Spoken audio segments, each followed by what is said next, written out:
I had to like stop being friends with all my friends basically. I didn't have loads, but there was close friends. But it didn't feel like, oh, I'm leaving them. I suppose I've just been following my heart or truth or something. I've been like, this feels like the right thing I'm doing. Sometimes it's really hard to like break free of an old conditioned pattern, and I'm just feeling this emotion coming so far up, and I've just got to like just breathe through it and let it go. Yeah. It doesn't always happen. When the caterpillar's turned into a cocoon and it's breaking loose, it's very easy to help that butterfly out and let it go. But then there's some old proverb or something. End up killing it though. Yeah, because it hasn't developed its wings to like fly. So, you know, you got to let it go through that struggle.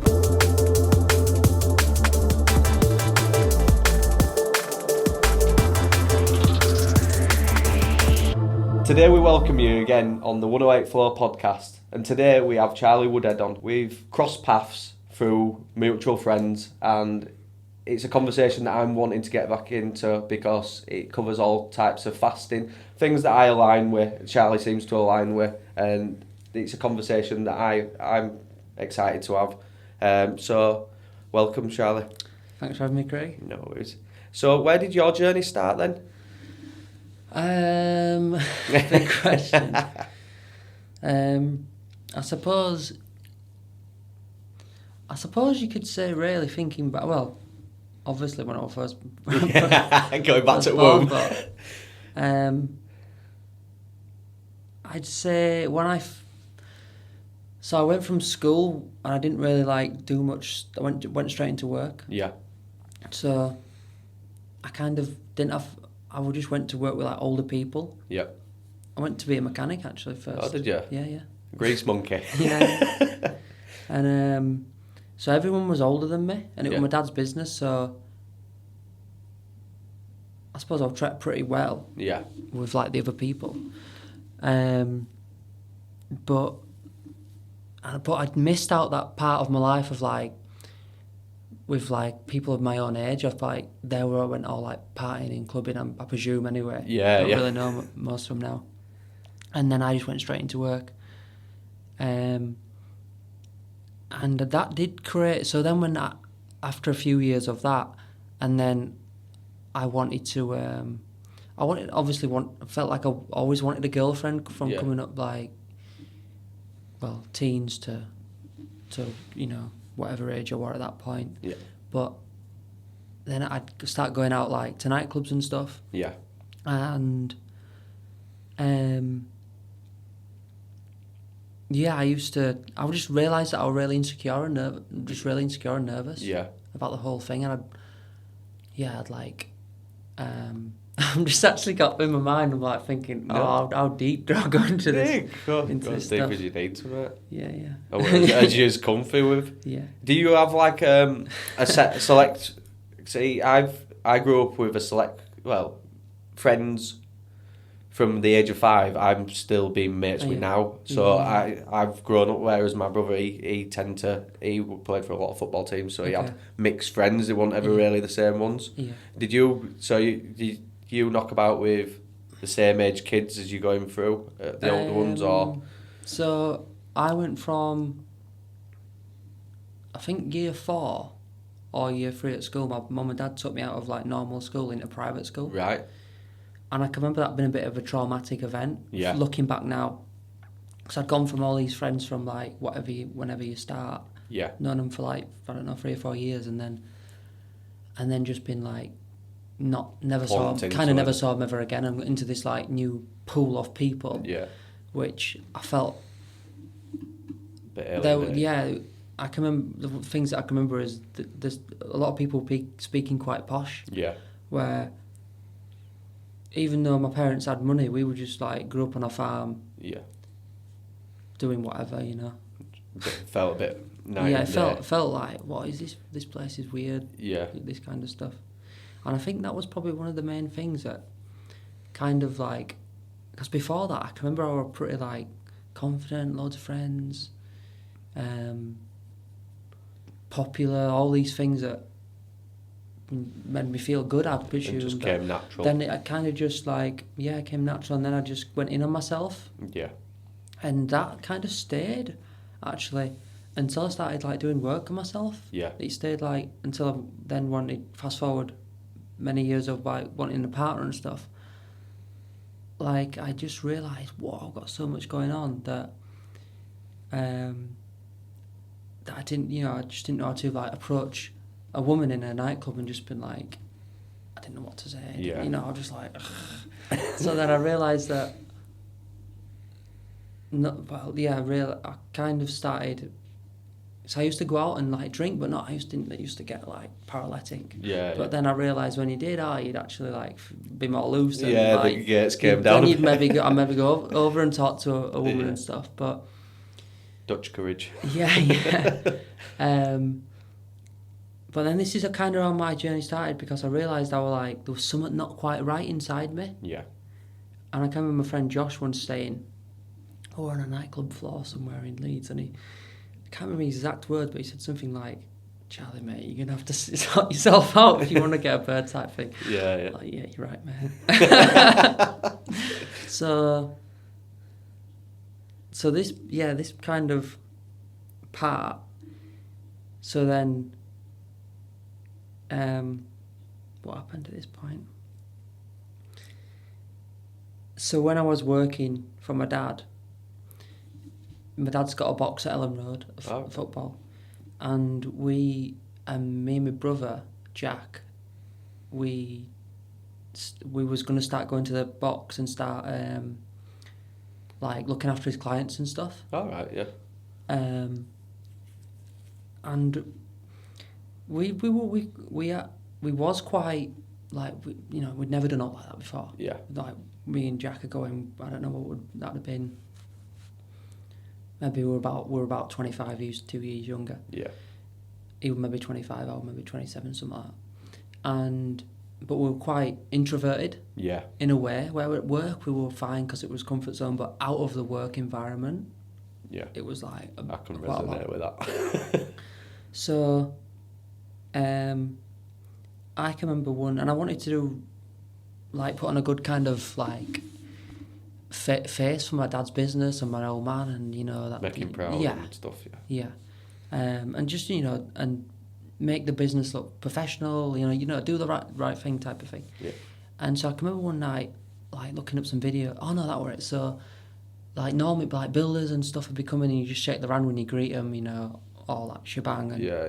And the chat. But one time, a woman came, and I was just so in my head about the whole thing, and I'm like, how do you greet? I literally couldn't, like, there were no answers in my mind of how did I greet a woman in a professional way. That's I suppose I would try to like find, and I just didn't know if you like shook their hand or give them a cuddle or give them a, like my head would just like, my head would just like, and I'm the type of person that if I'm doing anything, I really like go in for it. Yeah. It's kind of been a trait over many years. Blessing and a curse. Yeah, exactly. And I just want to rewind a little bit. And so at school, I was the type of person where, from my dad being a successful businessman, I was like selling sweets at school. Yeah. I used to have chickens and sell all the eggs to the neighbours. And I actually bumped into one of the neighbours a few months ago, and they were like, "Oh, Charlie, I can remember when the first time I saw you, and you were about this big, and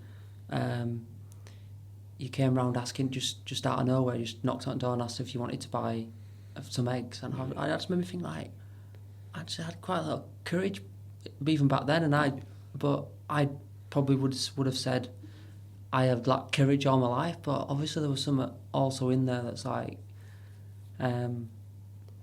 not, Yes. I don't know how to describe it. Close the door on it a bit. Your confidence maybe not. No, because that were also like, that with the eggs and selling sweets was at the private schools. Yeah. So, but there was like, I don't know, it maybe feels like there's a part of me that had been knocked, but I still had kind of like a drive in me. That's probably the best way of putting it. And that kind of stems into like, if I was ever doing something, I'd really like understand every little small thing that I felt like I needed to understand. So back to this situation, I went on YouTube that evening after the football and stuff, and just like started doing some research of like, what's that, how do you do that? greet a woman in a professional manner. And I didn't find anything on that subject at all. But what I did find was these videos of like a dating coach teaching men how to like greet women in like a nightclub, and you know how to introduce what's best things to say, how to like come across authentic, all this sort of stuff. I'm like, shit, this is what I'm going out every week and try to get a girlfriend. You know, this is perfect. So I just went in on these videos, like learned so much, and it was conversational skills that I didn't have. I wasn't taught how to hold a conversation. I kind of had to learn it myself. And I was super shy. Like if you probably ask anyone from school, I was probably one of the shyest in the class. And then I started learning, and then I'd go out into like Leeds, like with my friends, and I was teaching my friends, like, you know, this is the stuff that I'm learning, like, and then we started to like, because my main goal, I'm going to be honest, I'd split up, so I've got, I'm jumping about a bit. No, it's all right. I'd just split up with my, I've got a son who's, Jasper who's 2, 2.5, and I've got William who's 8. So me and his mum had just split up.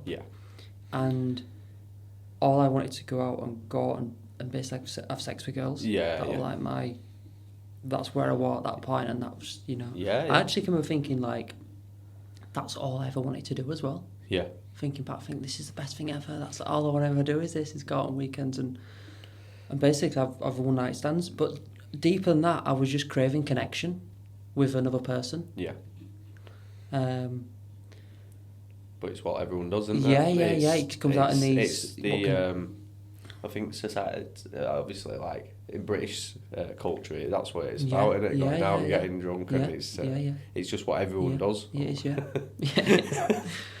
So I started. So I learned some stuff to say basically, but I still realised that there was something in me that was holding me back. Right.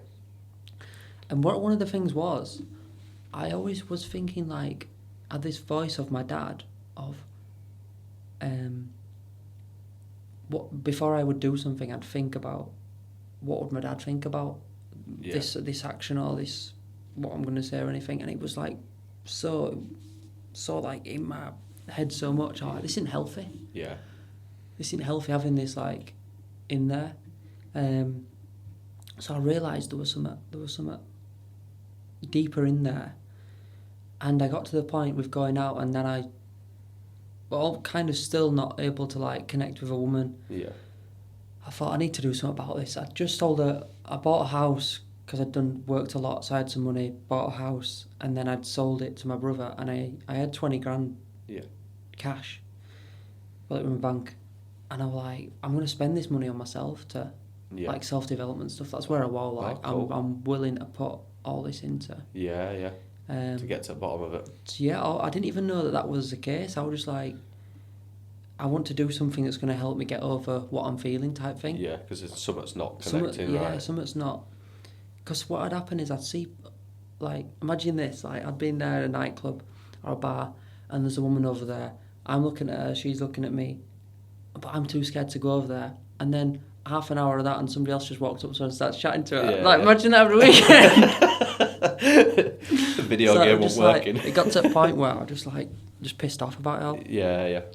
And on the YouTube stuff, I'd look more into different courses and different people, and I'd just watched so much on there.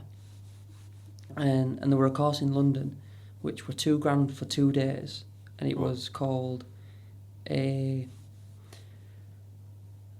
something boot camp. Like a dating boot camp thing. And what they basically had you doing was, in the streets of London, going up to random people and just creating conversation. Not about like connecting with a woman. Not about, or this initial bit anyway. Nothing to do with like. It was basically just getting you out of your comfort zone and doing something which sounds scary, was scary, but then doing it and then actually walking away and be like, well, that wasn't scary at all. Yeah, and it desensitising Yeah, to you yeah. that the fight or flight that we spoke Yeah. off camera is like we build these scenarios up, and I think when I heard you talk, is like you want to know all the outcomes before you go in it. Yeah, and almost, yeah. We don't ever truly enjoy the present moment if we're just going in for that experience and see what we get out of it, rather than already putting all these exit signs in. Yeah. Yeah, and the did a whole day of that, of different scenarios. Like the first one was, so it was Saturday morning, there was a Starbucks, big massive cafe in London, and the guy said like, I want you to walk up to the window and just like stare into the window and just stand there staring as long as I say that's enough.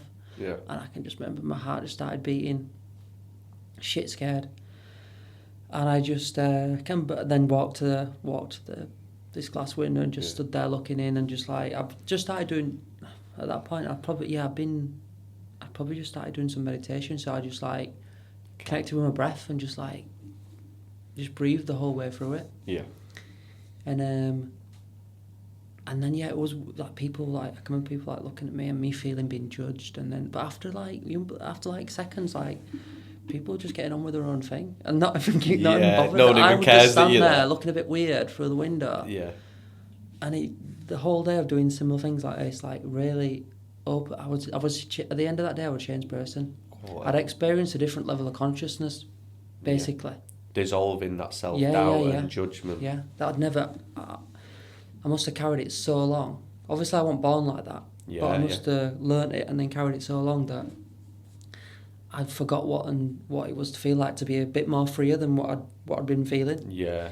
And they're like the day after, I was just going up to women in the streets and just, it wasn't like a seedy thing. It was like if you just saw someone you were attracted to, Yeah. and it'd be like, okay, well, are we gonna like, just go over and introduce yourself? It'd be like, I'll just run over and just say, hi, I just saw you from over there. I know this might be a bit random, but my name's Charlie. I just wanted to come and meet you. Yeah. And whatever, because that's all it is. Something might happen, something might not, and it's like.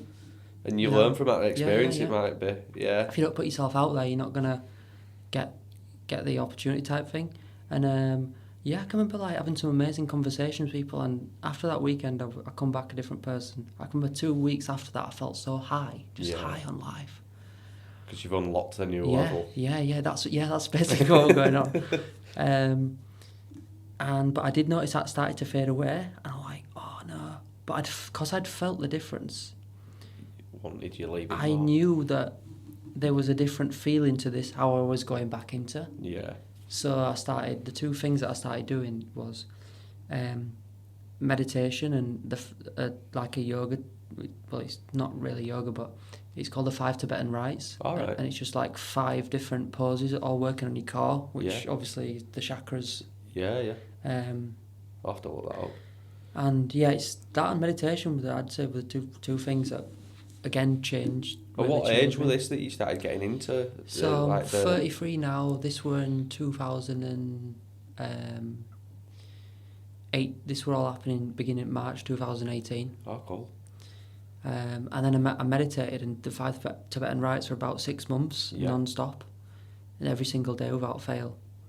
And I just noticed that the business that I was running started thriving.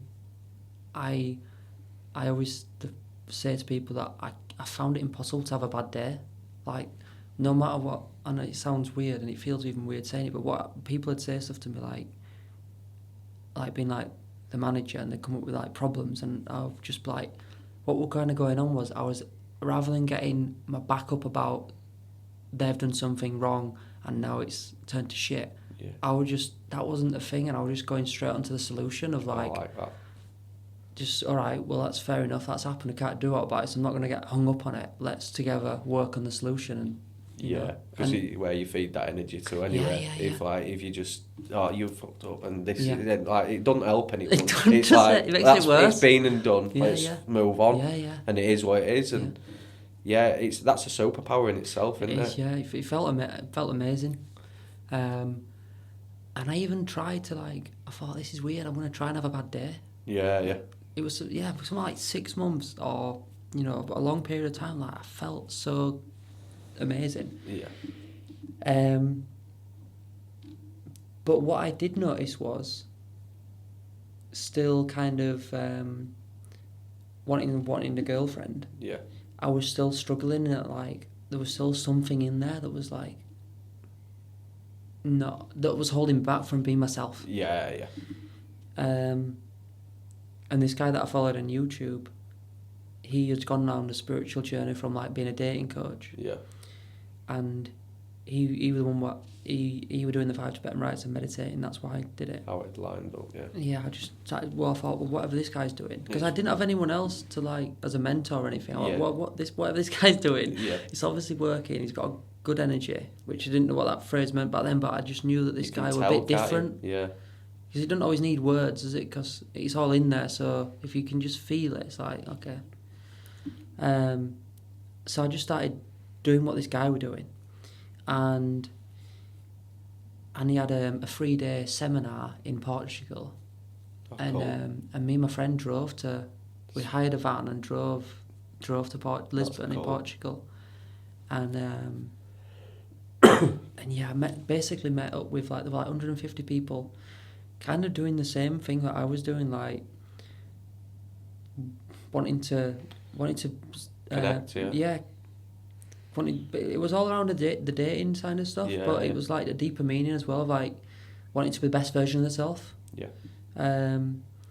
And there was a few people talking on this event, and there was this woman that were into like psychotherapy, and but like with an Eastern twist, like of healing like deep traumas, in like Western and Eastern kind of like. Did you know what any of that meant as well at that point? Didn't have a clue. But I just knew that he'd been on this. Yeah. The guy had been on this, and he had a podcast with her. Yeah. And I'd listened to it twice, because like I said, I wanted to know the full works. Yeah. And what he said, I was like, I could do a bit of that. Yeah. And then I ended up bumping into a French guy called Thomas, and it turned out I bumped into him on a few different events, and then on the Lisbon one we like had some nice chats. Yeah. And he wanted to go to that same thing. Oh, cool. And so we kind of like buzzed off each other's energy of like, yeah, let's do it together. Yeah. And it was that was the end of 2018, and it were in the Netherlands. Yeah, it were in the Netherlands, but the other side, like near Germany. Yeah. And I didn't look too much into it. I had a bit of a Zoom chat with the woman online. Yeah. But I knew it was going to be like, because we did a few exercises on that seminar, and I thought this is going to be challenging, but I'm up for it. And that's kind of about it. Really, I didn't look too much into it. So when I got there, I soon realised that it was I knew it were 8 days, but I realised it was a silent retreat. Oh, so I've been interested in one of them. Well, it's not probably how you know it.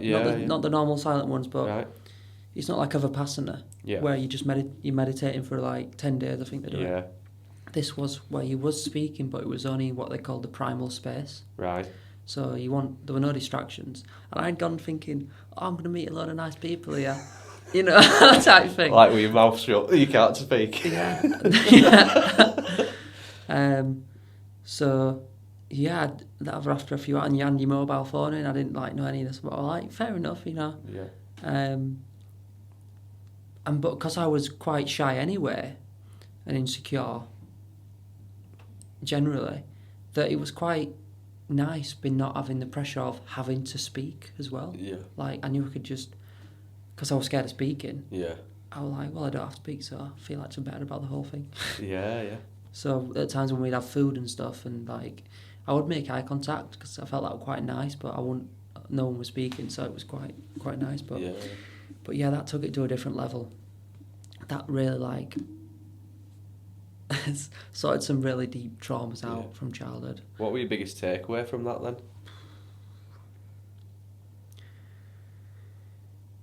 then? Biggest, a few things. After the whole thing had finished, I did a talk at the end. Like, everyone got up and said a piece, and people said to me afterwards, like, couldn't believe how much I'd changed. I wasn't aware that I'd changed. Right. I didn't think I'd changed. I just thought I felt normal. Yeah. But I'd changed, and when I went back to work, people were saying how calm and just, you know, I can't believe how different you've changed. You're really calm, and I was like, oh yeah, cool. It felt, I wasn't like dismissing it, but Yeah. I didn't feel like, I wasn't like, whoa, yeah, I've changed, I feel amazing. Not like the other, like when I went on down to London, that was different. That was high. But now this was more like a grounded sense of, I don't know, this is really me type thing. Happy to just be you and know that you haven't got to be anything else than you. Yeah, there were less ego attached, basically. Yeah. So I wasn't trying to be anyone. And a funny little story, after that retreat, and I got on a train to go back to Amsterdam and then get a plane. So on the train, a woman sat next to me, and she's like started up a conversation, and then she kind of asked for my number. Yeah. And I was like, I know this is not going to lead to anything, so I just politely declined. But before I went in there, I was the one that's going around chasing women for numbers and kind of getting off on being the ego, thinking, oh yeah, I'm connecting, it's just purely ego, and then coming out of that, I'm like, don't need that. And feeling really good about it. Feeling like that's good. But yeah, the stuff that we did in that retreat was some really deep stuff. Going back into like childhood stuff and just releasing some deep things, and I believe that's where the work is for people to do, like going back into like that child, and there's obviously the teen stuff and but, the deeper. Can you explain any of the practices that you did? Well, there's this thing called the dynamic meditation. All right. I don't know if you've heard of Osho. I've heard of Osho, yeah. This woman had been like trained with him. All right. And because he had a community, and it's on Netflix. He had a community in America. Oh, cool. He was an Indian guy that moved over to America, and she was, as far as I know, she was living in that community. Oh, cool. And so she'd like been through this journey with him firsthand, and he did this meditation called dynamic, where for 10 minutes you're doing, I think they call it catharsis breathing, where it's like fast in and out you're not doing the same breathing pattern. It's just out your nose, and it's like long ones, short ones, short little ones, long ones. You're mixing it all up. Yeah, so it's never the same. So, and what it kind of does, I believe, is that it kind of confuses a few things in your mind and energetically, and it allows it to somehow come to the surface. So after that, for 10 minutes, a lot of emotions are like this. You might be feeling like super angry. You might be sad, and you might be just crying on the floor. And then you're getting whatever's in there. You're releasing this. You're like acting it out to release it. And then 10 minutes after, you'd bounce. You'd put your hands in the air and you'd bounce on your heels, and you go hoop, hoop, hoop, and that like almost felt like it was like it felt like, because it was like vibrating your body each time you bounced. It was almost like it was cracking away these old patterns almost. Oh, cool. There's a science behind it as well. Yeah, no. And then you just kind of stood still and stuff, but getting up at 6 o'clock every morning doing that, and the full day of like really going into your stuff. And there were at points where I really stepped into some true deep emotions that I didn't even know I had that were in there. Well, as mind, I think when we're younger, when we're faced with these problems, if we can't, what's the word? If we can't like attack it, we just bury it, don't we? And then as it gets, it's like we get amnesia. We don't let the mind don't let you see it because it's too difficult to deal with. It's like we'll deal with that later. So you don't know it's there because your ego was just trying to keep you safe. Yeah, I know. And so it's a good thing that it's happened, because you didn't have the tools to do it, but at the same time, it's bogging you down. Yeah, we're still acting for it, even though it's in there. We might have suppressed it, but everything's coming from that same place. So that was probably one of the reasons why I was so shy. Yeah. One of the reasons why I was so insecure. Can you remember what you said at the end when you said you did a the talk speech? At the end? Because that when you say that to me, that makes me quaver still. I cannot remember what I'd said. I don't think it was too much about what I was saying. It's probably the energy that I was being delivered in. Yeah. So back then, a good probably example way to explain it is,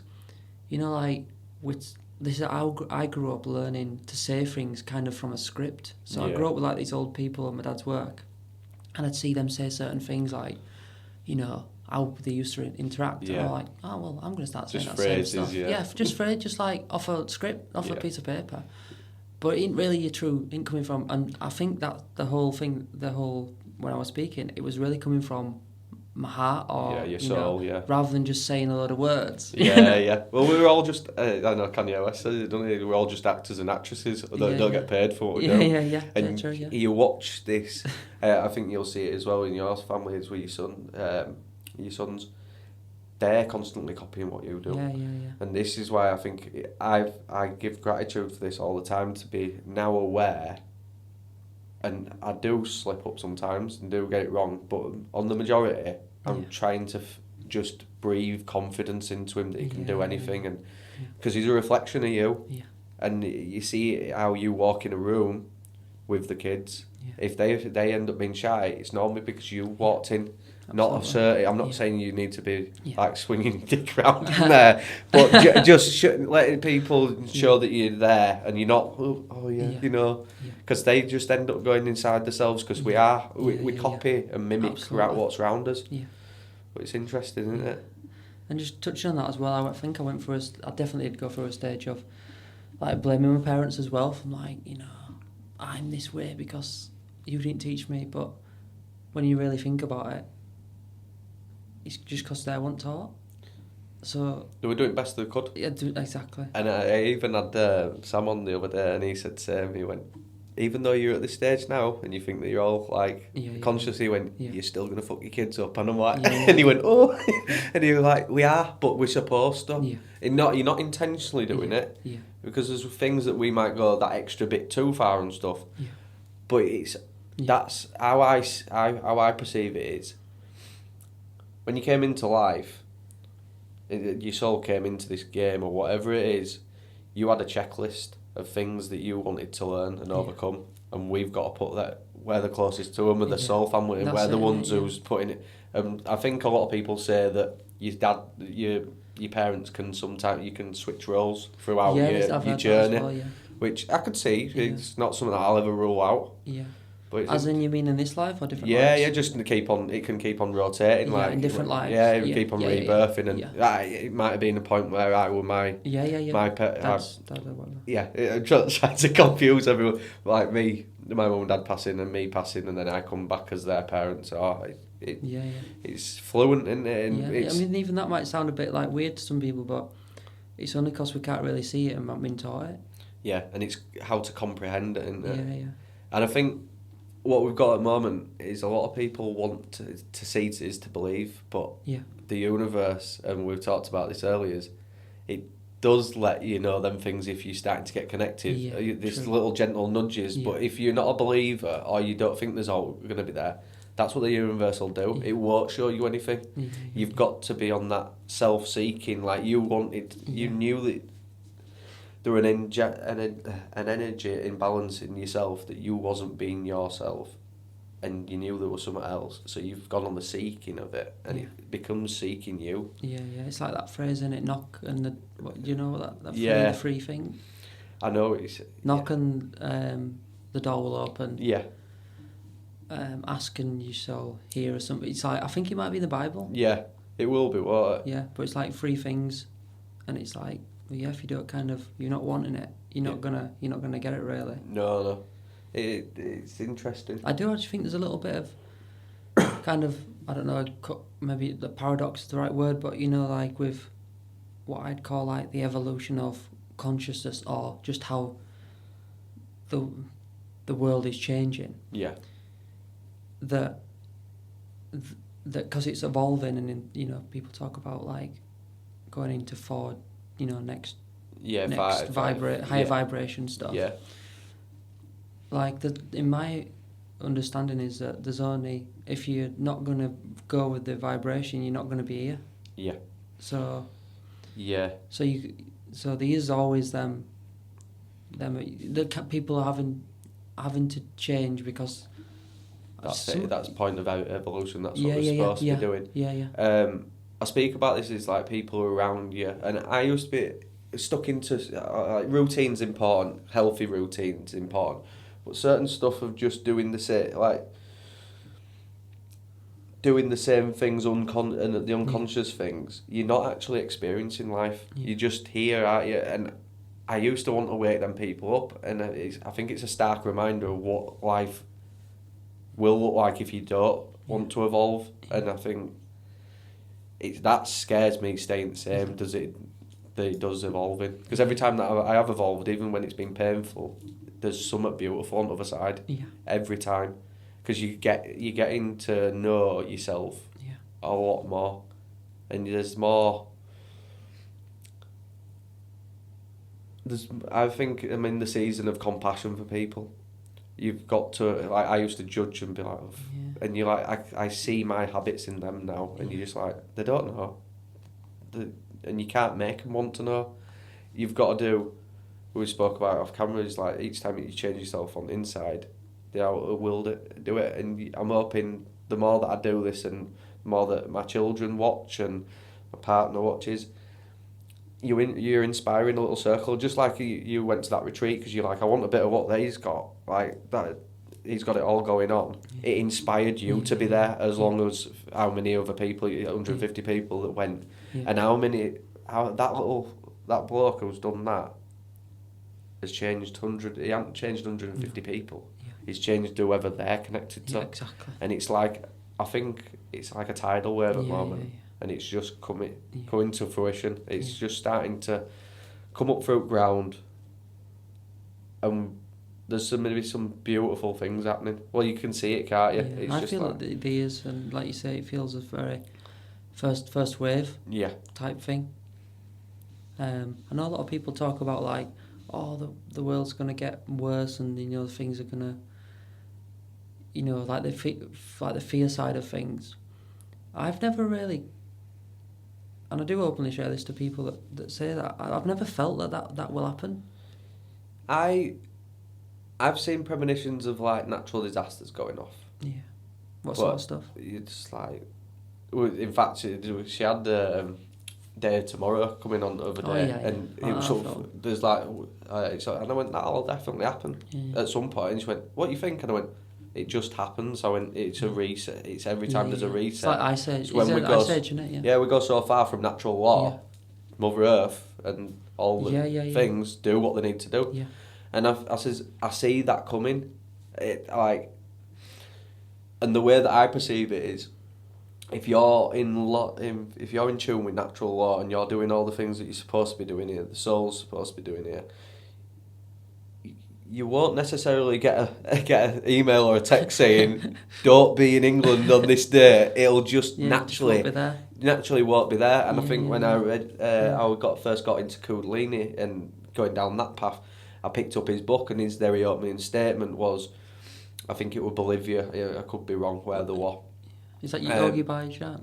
Yeah, I think so. Kundalini guy. Yeah, and he was saying they'd fled, hadn't they? His mother just said that night. He said, "Look, right, we need to pack up her stuff. Okay. I've been told by an angel had told her, or in a dream, to get out of here tomorrow." And this war broke out. His dad stayed there. His dad died, and then he moved out. And that's what sparked him at that moment. Was there's something of a higher power that guided us away from that. Yeah. And then all these mystical things started happening, and I think that's what happened in my life. And is there a single moment that's like triggered it really with you, other than probably many, like a pivotal? I can see your brain just going. I can only think of that first time, because like the first time's the first time. Yeah, of course. They say about first time you do anything, it's like it sticks. So that first time when I'd gone on that down London for a couple of days. Yeah. When just I come back, I can be like, I was just so much in my truth and that, like, and like before that, I can be like, there's this little event that happened, and I kind of had to like lie for this like business thing. Yeah. And I just can remember when I kind of got asked a question, I was like, inside I'm going, I'm not doing this. Yeah, and yeah. I just spoke the truth. Yeah. And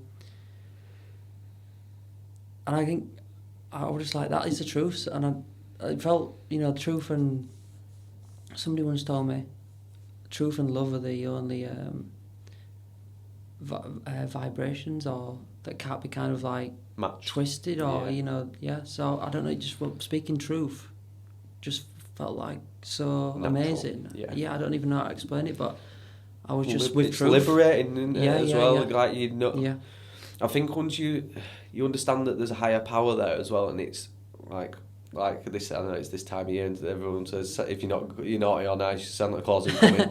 That eye in the sky is always watching. The universe is always watching. And it'll feed back on the loop whatever you are providing to it. Yeah. So if you're walking in truth and love, and even if it's cutting off some people that you don't want to cut off, but if you have to see, you have to say what you see is right. Yeah. The universe will. It might be suffering at that moment, but later down the line you'll be rewarded because that's what it's about. And I do feel like I've really been rewarded. Sorry to cut you off. No, really you're been cool. Rewarded from doing that, and it didn't actually feel like I had to like stop being friends with all my friends basically. Yeah. And I didn't have loads, but there was close friends. But it didn't feel like, I'm leaving them. I suppose I've just been following my heart, or truth, or something. I've been like, this feels like the right thing I'm doing. And it's just always been pretty normal, which has been a blessing, really. Yeah. And as you say in Speak Truth, I'd seen a post yesterday, and it was talking on, it was a school teacher, and he had a full class, and he had a goldfish on the table, and he says, I'm going to tip this over now, and as I walk out of the room, and if I see anyone saved it, you're going to be expelled.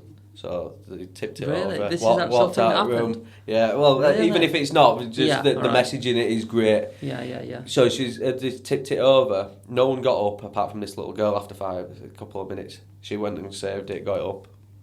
The teacher'd come back in, and he'd applauded her, and he says, can I just show you now, sometimes in life you're going to have to go against the grain, against the status quo and the authority to do what you see is right in here.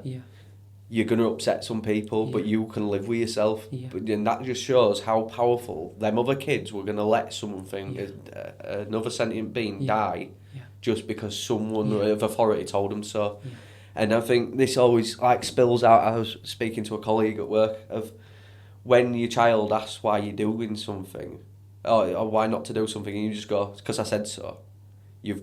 We've got to pull back on that and explain it to them, because otherwise we're giving them this narrow mind that if anyone's authority, if you drop them off somewhere and you go, you listen to what they say, and they say the same thing. Oh, why shouldn't I do that? Oh, because I said so.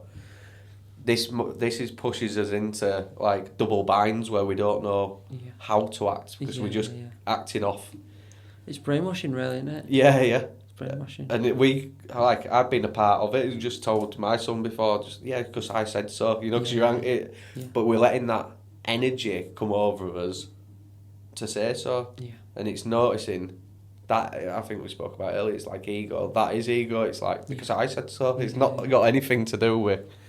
And it's a deeply ingrained pattern as well, because if we've been brought up with that from a young age, and I've noticed this especially with my youngest son Jasper, how sometimes it's really hard to break free of an old conditioned pattern, and I'm just feeling this emotion coming so far up, and I've just got to just breathe through it and let it go. It doesn't always happen. No. But it's so ingrained. I mean, they say trauma goes back 3 generations. Yeah. They say that's what's been scientifically found out from when I think about it. Each generation is creating the next generation, so I'm sure they're going back even way further than that. Yeah. Well, this is what they're saying now, and you're breaking ancestral lines when it stops here, because it won't get repatterned. Yes, you're going to give some form of stuff. You're not supposed to see world you see world different to what I do. We're not aligned on a lot of things, but there's things that's not going to line up. Absolutely. And that's their lessons to overcome. Yeah. And maybe it's not even meant to line up as well. Yeah. Well, it'd be a pretty boring existence if we all just agree. Well, it's communism. Everybody's doing the same thing. But no, it's do you see your son? Because I see my son and daughter. I see them as teachers to me more than anything. Yeah. And I see it as their reflections of the things where I maybe should have spoke up or didn't, and it allows you to heal the inner child within me. It's doing it many times. Like, we recently got a dog, and as we got the dog, I didn't think it would attack to the dog so much, because every time we'd joke about it, I'd say we're getting one, and he's going, no, we're not, are we, mummy? We're not getting one. And then I says, we will do. We finally got it, and he ran over, and as he held the dog, it was just like something within me dropped, and it like there was this, and it's all the lessons that's come from that, like taking it for a walk or whatever. He's asking how to deal with it, and like, she's not allowed on table to be. You've got to be more authoritative. And the first time last weekend, he asked to do an exercise and a meditation after, and like that made my day. And he's wanted to do that more since. Yeah. How old is he? He's 6. Nice. So it's beautiful to see, and just how it's brought us a bit more closer. And it's about them little connections, isn't it? For me, it's all about that. Like, I know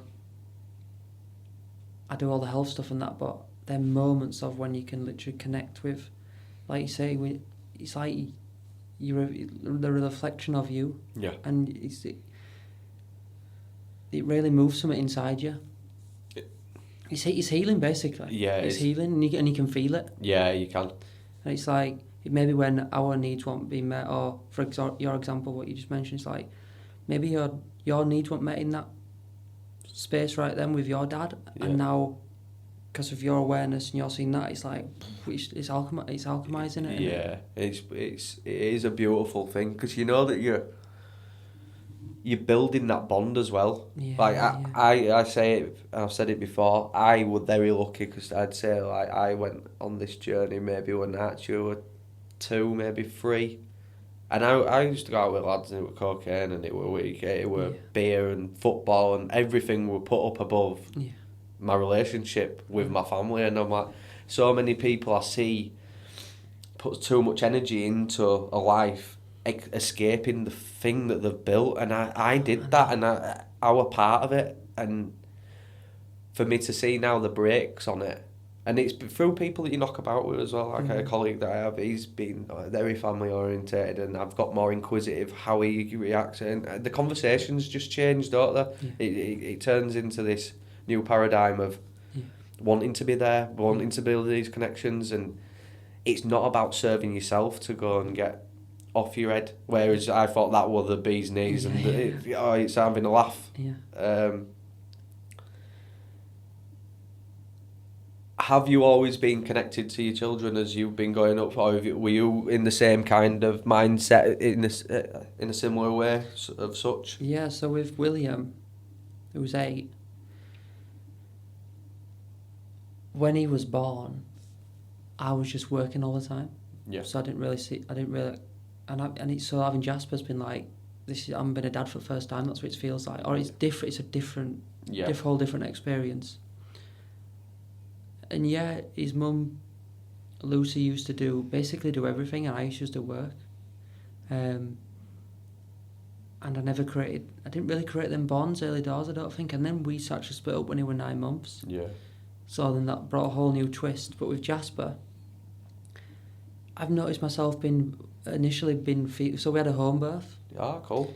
And when he was born into the pool, I was supposed to grab him and lift him up, but I noticed in that moment I was like shit scared of like, this froze a bit. I froze, yeah. And then I noticed that even just like picking him up when he was, from being 1 day old to maybe a few weeks, I was avoiding it. Yeah. Pretty unconscious about it, but Katie picked up on it and then would pass him to me. Yeah. To like hold, and then I've been like, actually, I've got a lot of fear. And then I know that my dad also has got a lot of fear about holding kids when they're young. Right. And I know that my dad's didn't change any nappies of ours, me and my brothers and sister. And I also avoided it like the plague. Yeah, yeah. Like with Jasper. I never changed any Williams, but with Jasper. And his mum were like, Kate were like, you know, this is our baby, you know, we're doing this together. And I'm like, yeah, we are. Yeah. You know, I was still in this like old paradigm of like, man does work, woman does kids. And I know, yeah, that might have been happening at caveman times, whatever, but why should it be that way? Yeah, I think it came as well from war as Yeah, well. yeah, And I think it stemmed down from our that grandfathers sort of to us dads, and they're like, ugh, they're weirded Yeah, out by yeah. it. Whereas you get broken down quite fast. Who you knock about with, like another lad who I work with, he says, they're changing nappies. He says, am I going to let my kids like sit in the shitty nappy? Exactly. I'm like, I'm not. I'm like, oh yeah, it makes sense that I know I should join It's in. just And not like, the human thing, is it? To No, like, no, you know, but- why should a woman... Yeah, that makes sense with the war stuff. I hadn't thought about it too much, but I just knew it, like... And even had chats with my brothers and my brother Jack, and he were like, yeah, maybe it's just that's the way it is, like the man. And I could say, no, that's just conditioning. Yeah. That's not the way it should... Because now I've got such a beautiful relationship with Jasper. Yeah. From an early age, I've been able to take him anywhere, do anything with him. Where that one or not hasn't been a normal thing. Well, I see that's not a normal thing with dads, generally. Yeah. I think it's starting to change though. Like Yeah. I notice a lot. I think once you become aware of stuff, there's a lot more dads pushing prams. Yeah. I enjoy it. I enjoy spending the time as. Whereas the old Craig were like, no, I don't want to do that. And we were laughing the other day because we'd gone up to Knaresborough and we're heading up over Eden, and he said, she on about me used to going out and stuff. I says, it's funny really. I says, because she went, you used to get in at like 6 o'clock and you didn't get up until 3 in the afternoon. I says, I'm now get up earlier than I used to get in. And I says, now I want to be up. I get up super early. Yeah. But then you're there throughout the day, and you're involved, and they get to know you, and you get to know them. I'm not saying they don't push my buttons, because they do, but it's about being there, and you're learning together, aren't you? Yeah. And it's about having them moments of having fun, and I think they bring out the childlike in you. Yeah. Because I feel like I went really serious on this path at one point, and then you're like, oh, I want to have some fun, and it's about being creative and making games with them and stuff, isn't it? Yeah. It's I think it's a bit when like humans we've woken up, so to speak. Like, I mean that just obviously means we've just seen it through different eyes, really, doesn't it? Yeah. Seeing the world through different eyes. It's very easy to push away what we don't like, isn't it? Yeah. It's like, oh, that system, I'm just gonna, and I'm gonna be against it, and I'm gonna try and pull as many people out of it as I can. But we're not aware of, look how hard our life's been to get to this point of changing ourselves. Yeah. And you know, it's not for no one to rescue anyone. It's like everyone has to go through that process of feeling that almost like that shit. Yeah. You said it earlier, like being backed into a corner. It's either you're going to let it consume you or you're going to react. Exactly, yeah. So I think there's a bit of a quote that my friend Roy told me about, and it's like when the caterpillar's turned into a cocoon and it's breaking loose, it's very easy to help that butterfly out and let it go. But then there's some old proverb or something. You end up killing it, don't you? Yeah, because it hasn't developed its wings to like fly. Yeah. So you got to let it go through that struggle. Well, we learn in the pain, don't we? And I understand now what the Buddhists are saying. Like, life is suffering because it's the only time we want to change. Yeah. Otherwise, we're comfortably stupid, aren't we? Within our own ways. Someone has to give for you to want to change and go. It's a lesson. That's where the lessons are. Yeah. It's got to get that. You got to feel that it's got to get that bad. That the only way is doing something else than what you've been doing. Yeah, definitely. And how do you navigate through, say, healthier eating with your children? Because that's something that I found quite challenging. Yeah. And still to this day find challenging. I think it comes down to a lot of it is just accepting that we're all on different journeys, and if, for example, my son William, all he eats really is chicken, and it's because of his upbringing. Yeah. And I'd love for him to basically eat more vegetables and stuff. But end of the day, it's down to I can't force him to eat anything. And if I did, that would be putting trauma on him. What do you let him eat in the diet, or do you just try to keep certain products out of the diet? Or I don't know, what's your take on it? It's just nice to hear another approach, really. Yeah. Well, because William's with his mum most of the time, it's difficult. Yeah. With Jasper, it's pretty easy. He eats what we eat. Yeah. He always has done. We're eating mostly organic. Yeah. Don't eat any meat. Have some dairy if it's in stuff. Yeah. I always like to use the phrase, if my grandma makes me some buns, I'm not gonna say no. I'll have one or whatever. Yeah. But yeah, I just think, especially when they're young, they can just be a good example. Yeah. And limit the. I mean, he hardly has any sugar. Yeah, that's a good one. Yeah. And the sugar that he does have is just from fruits. Yeah. So, so when he does have some sugar, you can tell, but it's because of his brother William. Yeah. He's eating and his cousins, he's with like a group of other kids that eat, and so Jasper's like, oh my God, what's this stuff? Yeah. But, yeah, we don't have anything out. We're not having it ourselves, so he can't get it, so he doesn't ask for it. Yeah, monkey and see, he loves monkey dates. do. His favourite food's dates. Yeah, He loves dates. He goes crazy about dates. Yeah, my kids do. Well, it's caramel, isn't it? It is they've made caramel for tobacco. What that is. Yeah. We do like home treats and stuff, Yeah, like with dark chocolate and the peanut butter and stuff, and they're well nice. Yeah, you can put do them it. in freezer, like frozen Yeah. Snickers. Yeah, you can easily make stuff, can't you? Yeah, a bit of time. But we're going back about William, and I'm not gonna force him to change. Yeah. If he wants to eat, and it's difficult because his life with his mum is very different to his life with me. Yeah. So it's, imagine being him, like going to two different completely places. Yeah. And then, probably wanting to fit in but feeling hard that he can't. Last thing I'm going to do is say you can't eat this, but makes him probably feel comfortable. Yeah. Because he's used to eating it. It's a good approach, that, because you're letting him naturally find his way anyway. Yeah. It's not like forced. Yeah. And it's not like, I'm not like, he can eat everything sweets and he can, obviously it's just chicken really, but yeah. I think it feels the right way. Yeah. To do things. No, it sounds it. I think Marisa touched on it when she came, because she said that they'd split up. So obviously the girls will live in two different lives. Yeah. And he says now they're coming to an age where they're starting to figure it out for themselves which way they want to go. But you're taking their divine right away from them. Yeah, exactly. Or if you're pushing, so it's like when they say daughters meet a bad boyfriend, the more that you push up against the more they're going to go lean into it, because you stop them doing something they want to do. It's like they have to learn that lesson. Yeah. And you're stopping it, learning, so it's actually creating like a divide of like, I'm doing this, so you just got to put up with it anyway. Yeah, and it's universe saying just chill out. Yeah. What's the worst that can happen? Yeah, the boat will even itself out, won't it? Yeah. So your partner now, is it partner or are you married or? Partner, yeah. Partner. So is she on the same kind of wavelength for what you are? Exactly the same, basically. Yeah. Very same. Cool.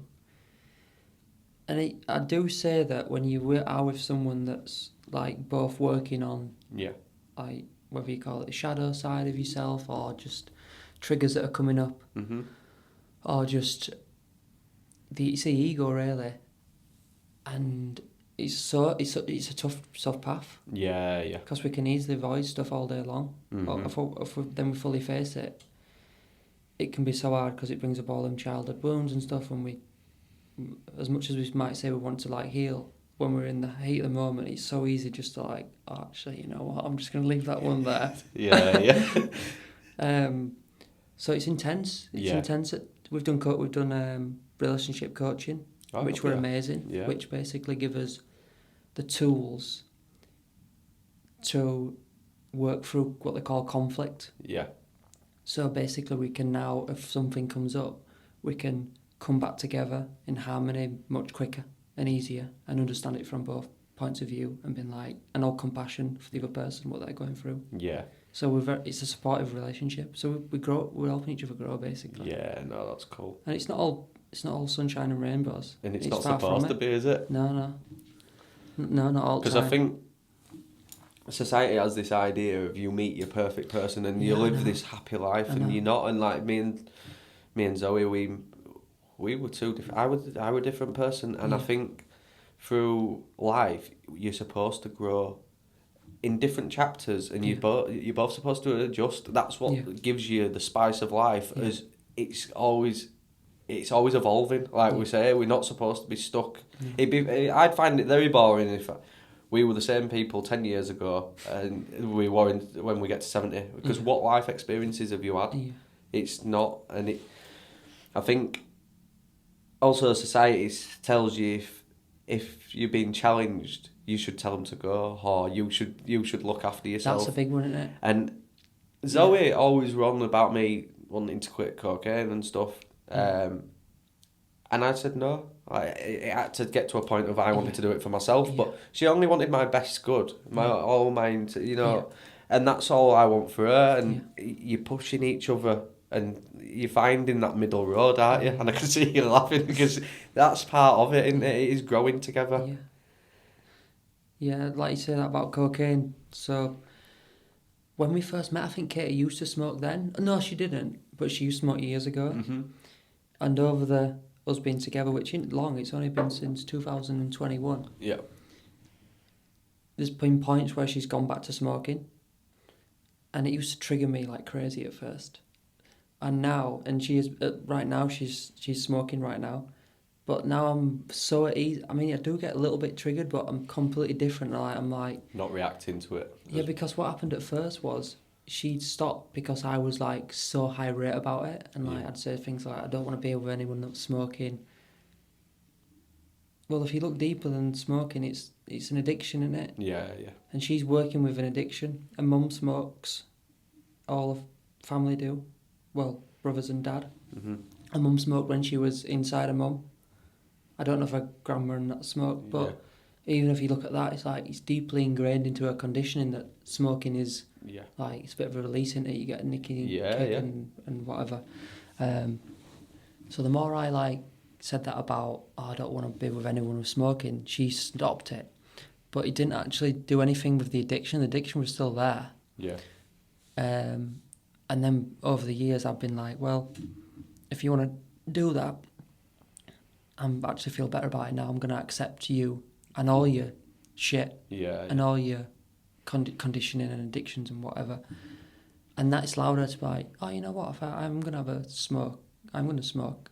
And now she's in that period of like, I really know this is bad for me, and I want to sort it, and I'm going to sort it out. But she's in that like process of doing it for herself rather than doing it for me. Yeah.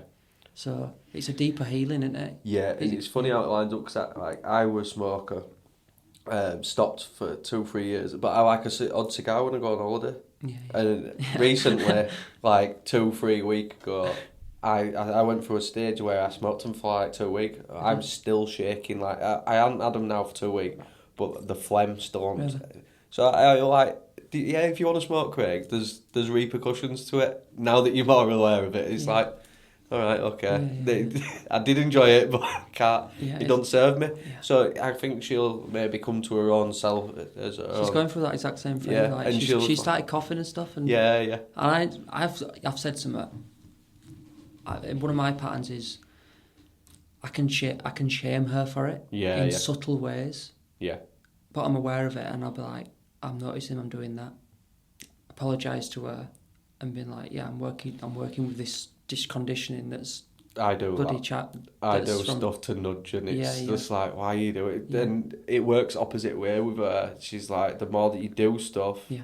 Like, it's hurting them. It's not encouraging. And it's we were on about it off camera of how we coach, how people coach football teams. The better football teams that are who man manage, not team manage. Yeah. Because not like the way that if someone shouted at me and told me to play better because I was crap, I wouldn't want to play. And it's the same kind of thing, isn't it? It's just on a different trajectory. I don't think there's something about it, like, just thinking about it, you wouldn't shout at a child to motivate them, would you? You know, it almost seems like, touching on the football stuff, Yeah. it's almost like a bit of a you shout at a teen. Yeah. You know, you wouldn't shout at a child, but I don't know, some different for me, seems there's some difference of Yeah. a teen, maybe they need a bit of a kick up arse type thing. Yeah, yeah. But when you probably going back to like childhood stuff, probably need more nourishing and an arm round shoulder and say you've got it and fill them with confidence, and motivation. And just holding them in a space where they can, where the emotion can come up. Yeah. It's like it's like you got to think like this addiction.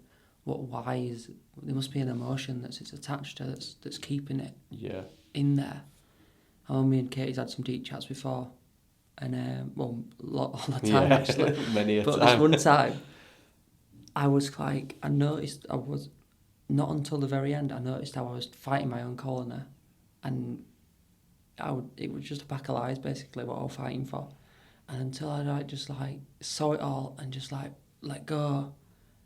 And then I felt the emotion of sadness rise up, and it's just the ego trying to keep trying to keep you safe. But the more you surrender and feel into what's going on, that's where the magic is. I know I'm laughing is you saying it, because when you have an argument and you'll say something and it's already come out and he'll go, "That's a fucking..."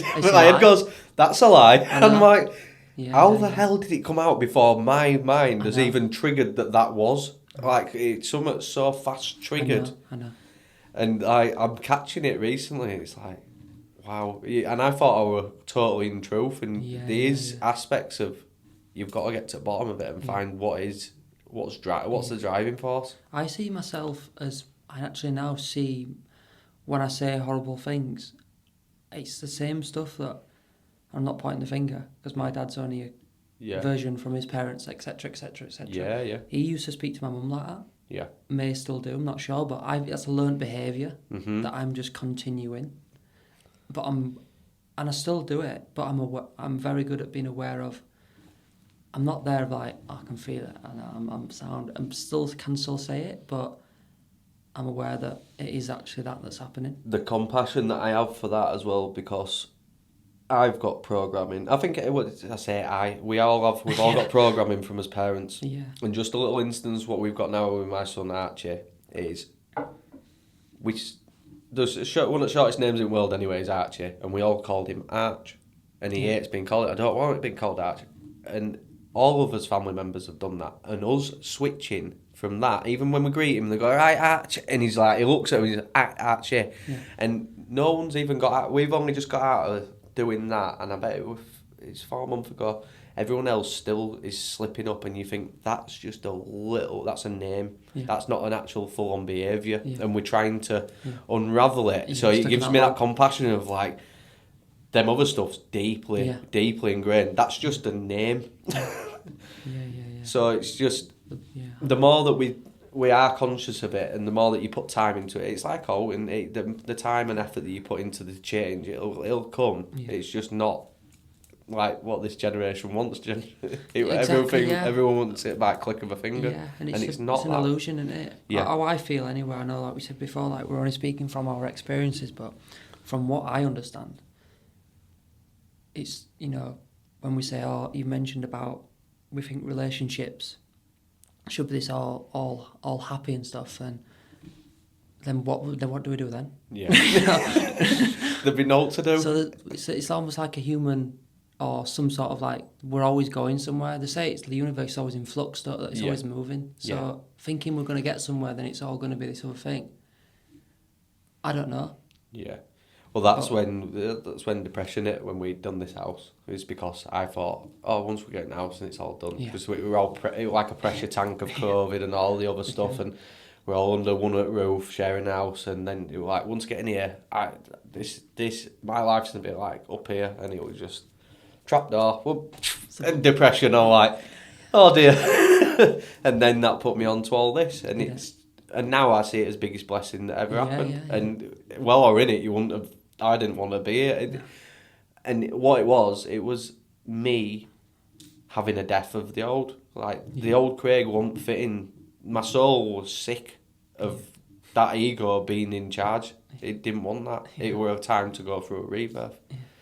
But it's necessary, and I'm so thankful that I have, because you get to speak to you on a level of I've never met you before until today, and you can have a meaningful conversation where you can both light each other up, and you can both see stuff from different angles and go, wow, yeah, there's another way to approach it other than. We get to this point again, and I've noticed I've been doing it recently, and it's something that I prayed on.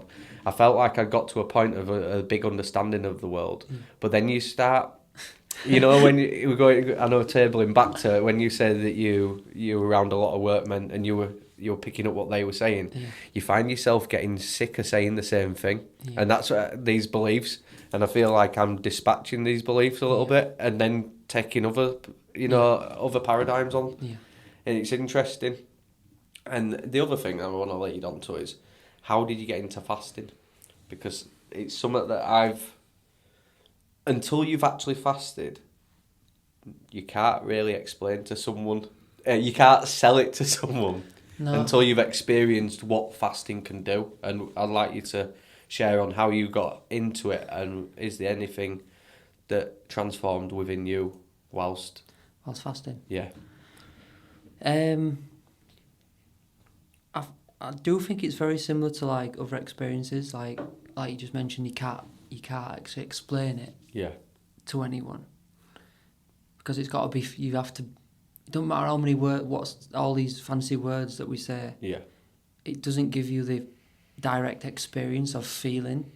Yeah, it don't give you a volume of it, really, does it? It's only explaining someone's experience. You're not actually having an experience yourself. Yeah. So like with my other experiences, it's very, very similar, that you can't really explain it, but it's a knowing that something shifted. And if you look at it from like a health kind of perspective, when we start detoxing the body, we've been a certain way, most of us, getting more toxic over years, slowly.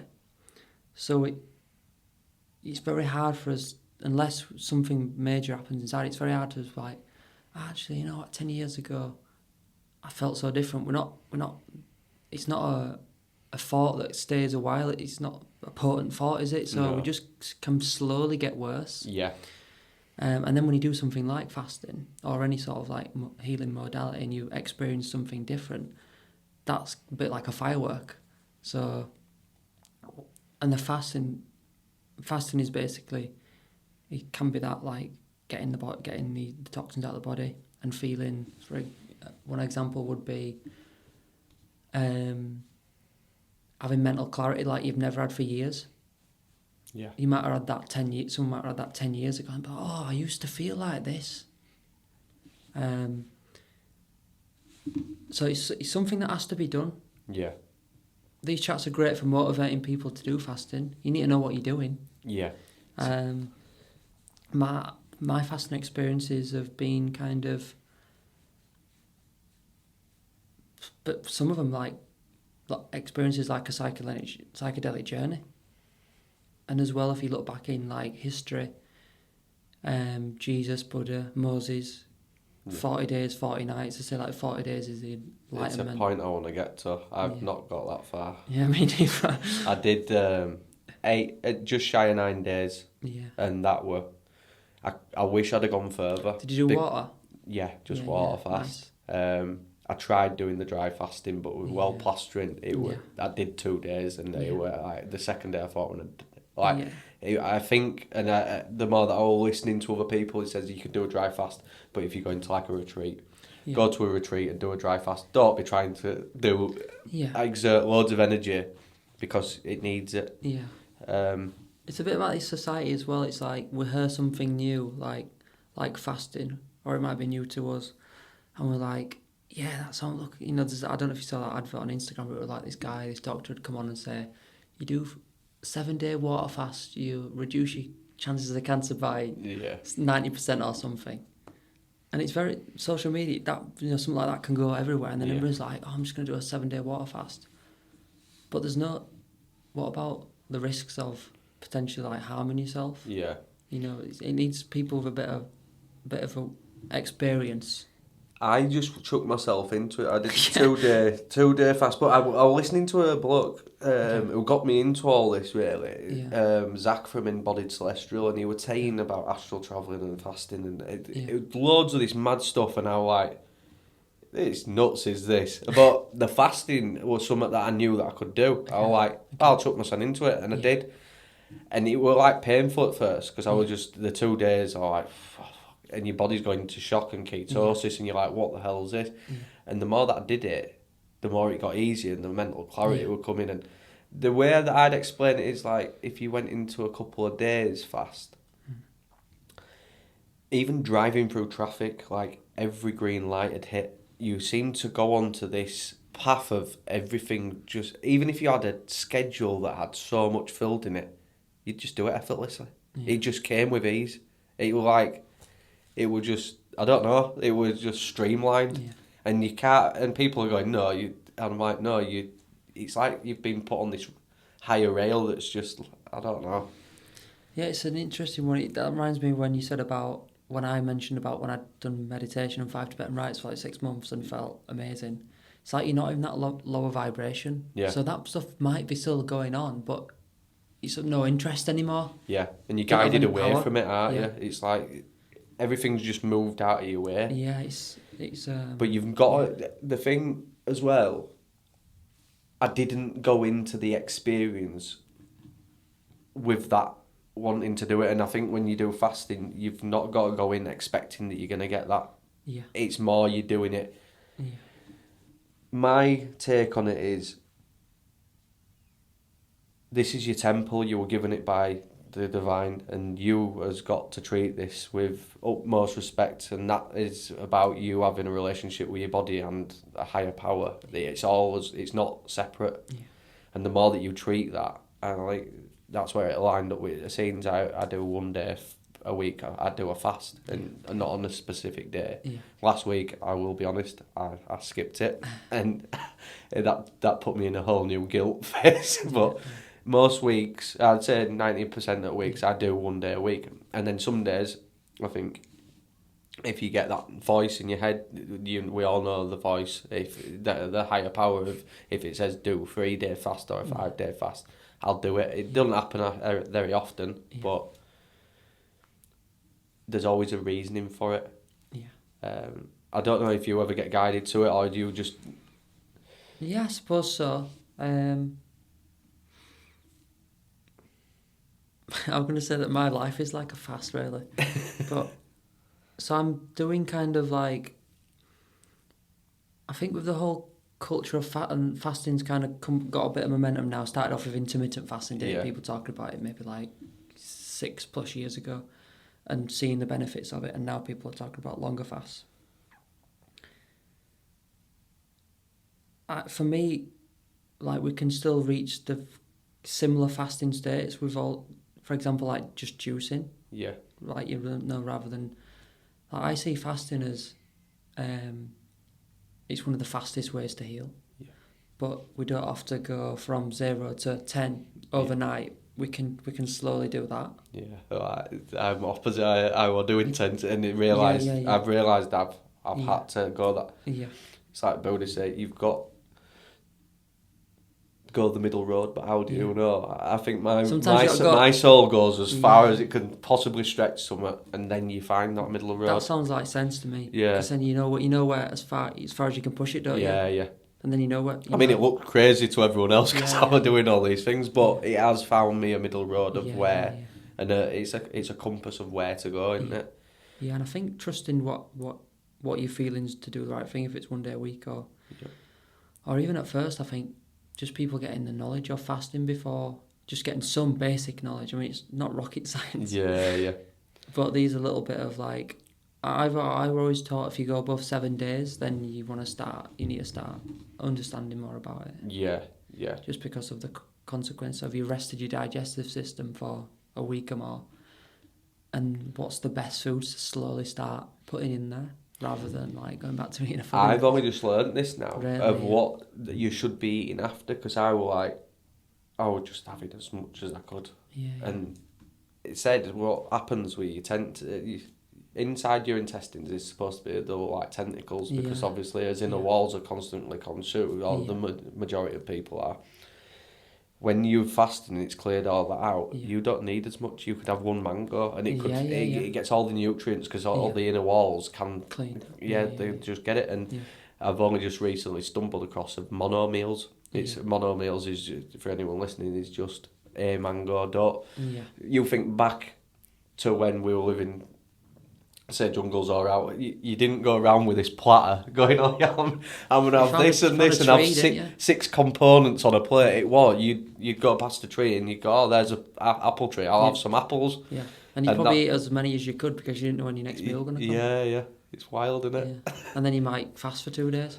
And this was something I want to step onto, is because I think we're touching on the Essenes and what they did, and I think a lot of people that get in confused about diets and what they should be eating is, and the Essenes and monks and a few other religions, they all eat the foods that are locally sourced, because as soon as it moves, it loses its energy. And I think you'll hear this a lot of people when they go to a foreign country and they're like, oh, Spain, their fruit's well better than what ours is. And I'm like, yeah, 'cause it didn't come as soon as it travels. And I know that going back to alcohol, Guinness, people are like, I don't like it personally, but they say when it travels, it doesn't travel well, and that goes with it goes on with all food.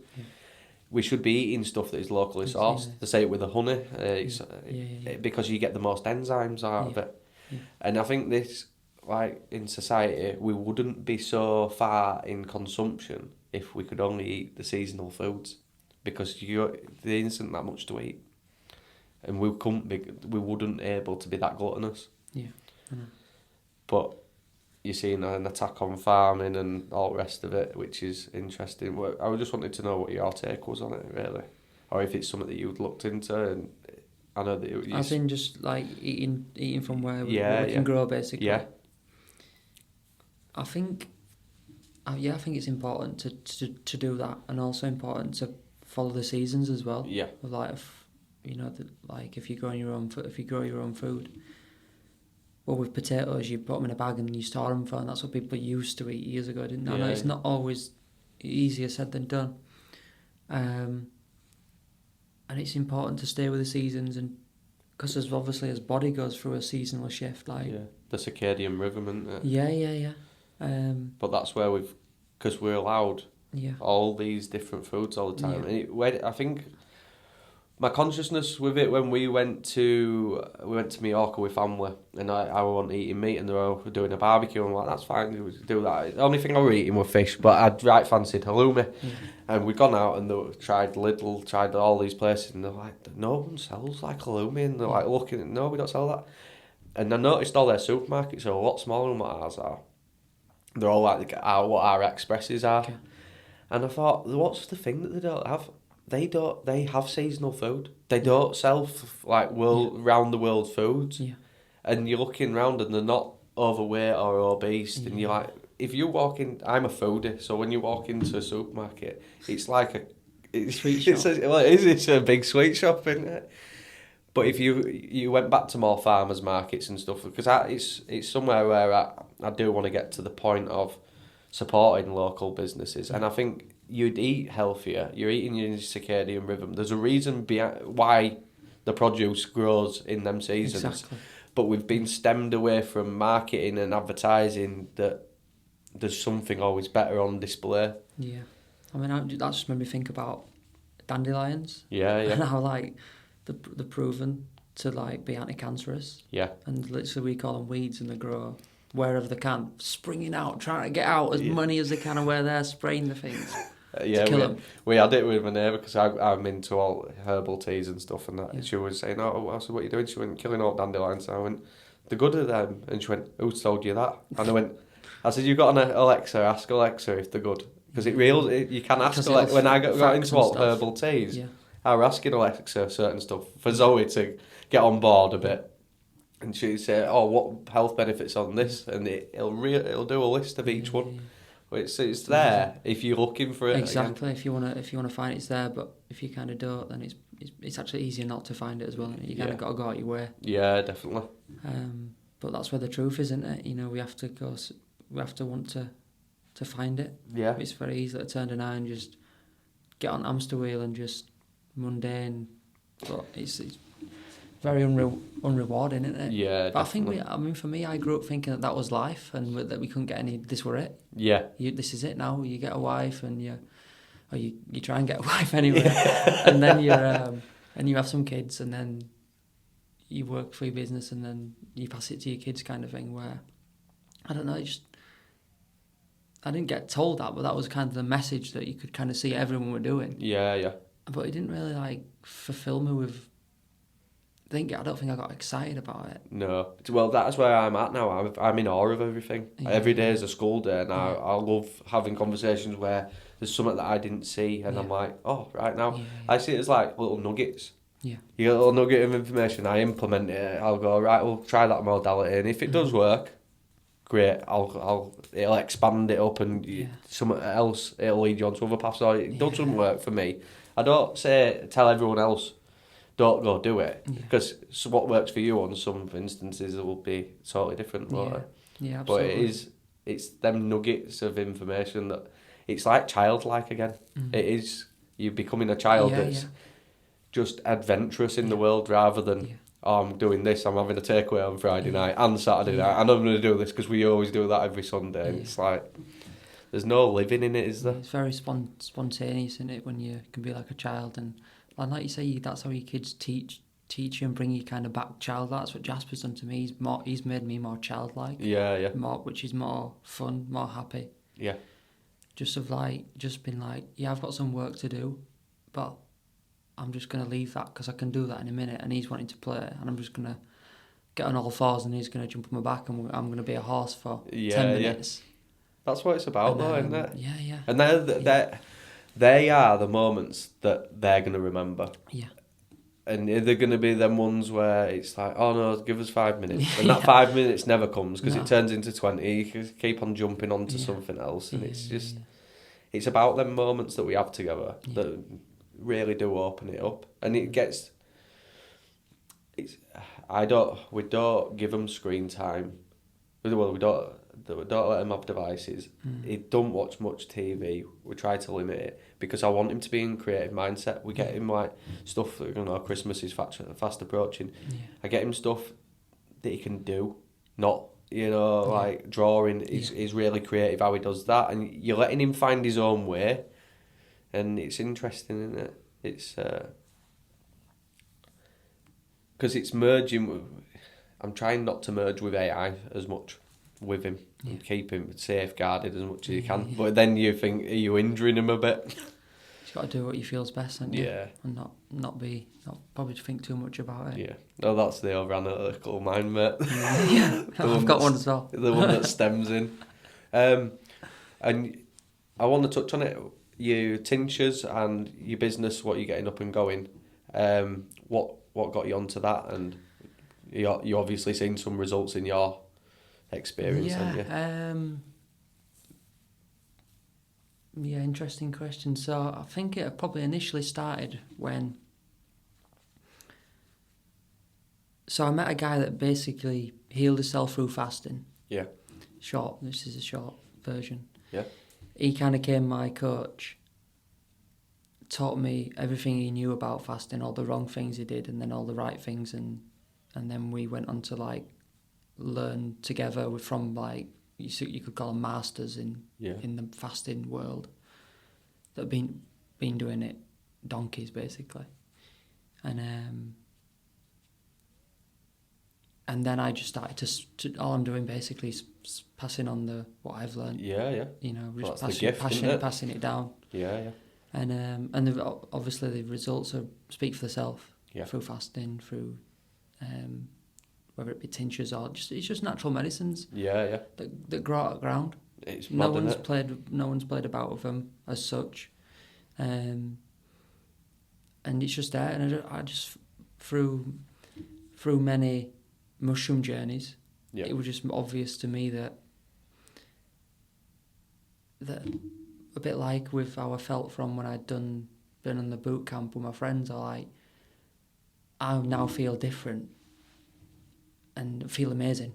Yeah. So my friends, why would I want them to also feel amazing? Because I know they was in kind of the same boat that I've been in. Yeah.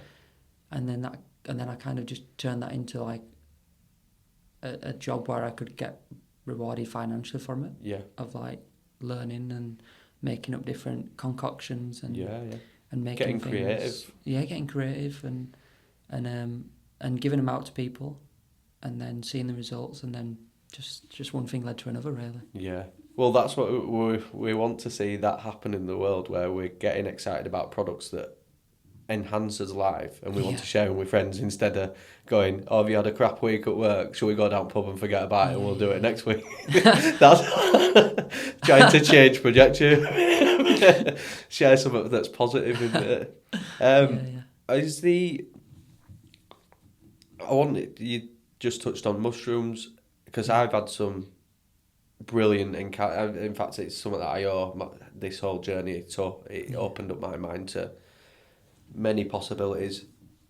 Was there any standout trips that you've had that have changed your outlook on life? I know that's a silly question from knowing what I know. It's just because you're like... loads. Because it does, doesn't it? It changes you forever in a way, I think. Yeah, I think the art of like these conversations is trying to like explain these experiences in words where people can relate to them the best. So how I'd explain it is, and it can be very, very easy to dismiss these experiences from people that if you haven't had one before, because it's an ego, it's keeping yourself safe, isn't it? Yeah. So how I can explain what I was doing. I was walking around life with blinkers on, and then any kind of like psychedelic really kind of dissolves these blinkers a little bit, and then you can kind of see what's over there, and just you can see what you couldn't see before. And people might go, oh yeah, well I took a lot of mushrooms and got off your head. But really, the people that say that are the ones that have never taken mushrooms before. One of the first things I ever did when I had taken them on my own, the next day that I listened to music, and I've never listened to it since. I listen to music. I mean, when you say listen to music, I'm not just singing the chorus. I'm very careful of what I listen to. Everything's got a message, but you always find the deeper meaning in it, and I don't know, it just hits different, doesn't it? Yeah. It's like you've been very present with it, like you maybe weren't before. Yeah. Your mind was probably just on the moment of the music rather than maybe a little bit there, a little bit here. Yeah. But as if there's specific ones, I've got so many. Yeah. Because I went on a whole journey of holding space for people in ceremonies for a year. Yeah. In 2020. I bet that would be 2021. Yeah, it were amazing. And I just got on that journey from just like doing my own, doing this healing on myself, and just like you said, taking mushrooms on my own, and just like and just meditate. I'd just be meditating. I wouldn't even play any music. When I started getting into it, I'd be like, I'm just gonna have it. I used to listen to Terence McKenna a lot. Oh, cool! Yeah. So, and his thing is like 5 dry grams, pitch black, no music. I'm like, cool. That sounds like if you're gonna go for it. Like I said, if I'm in, I'm going for it. So I did that quite a lot. Built up to it, because obviously that's why it can get a bit scary. I presume. I mean, I just built up each time just from didn't want to go full on just because I was scared, and I'd only recommend someone to do that if they're with like a proper facilitated shaman that knows what can happen.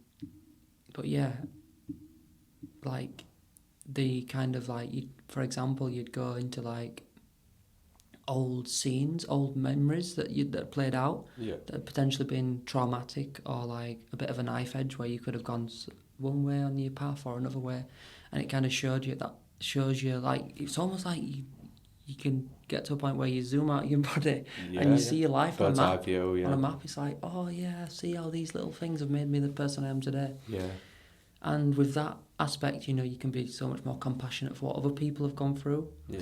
My ex-partner Ellen, after I did ayahuasca, I just saw like how my actions was very hurtful towards her, and I didn't have any clue of that before. Yeah. And I'm like, Made you whoa. aware. And I rung her up afterwards and apologised for like how I acted, because I wasn't aware of it. So And they're like the chords that we talk about, Yeah, that we do, yeah, yeah. energetic chords that Yeah. you don't Yeah. see on your side, Yeah. and she's still feeling Yeah. it, and you're yeah, cutting that cord Yeah. or healing it. yeah, and when I kind of understand that were kind of going on with like forgiveness and compassion and stuff, like through mushrooms and plant medicine, I've really made it a thing to like go out of my way to like apologise to people Yeah. that things have happened, or like I'm really from my heart, not because of just doing it. I like actually I should own up for what my part in this. Yeah, it did that for me, Yeah. and I think it's like it's closing the tabs that we had open, Yeah, that we yeah. didn't even know were open. Yeah, that are kind of draining. Yeah. Like it would have phone. Well, they are, they're bogging you down, but Yeah, you like we're speaking about this awareness, that it opens up this capacity to actually see it, Yeah. and it's bringing it to the forefront of mind. It's like I've seen a lot of people now maybe saying on the spiritual journey they've been in it. Some people have been in it 10, 15 years, and they don't feel like they're progressing. And I'm like, it's because there's some tabs that you've got open somewhere that you haven't managed to complete that level. So once you start completing that level, it can put you on to the next one. Yeah.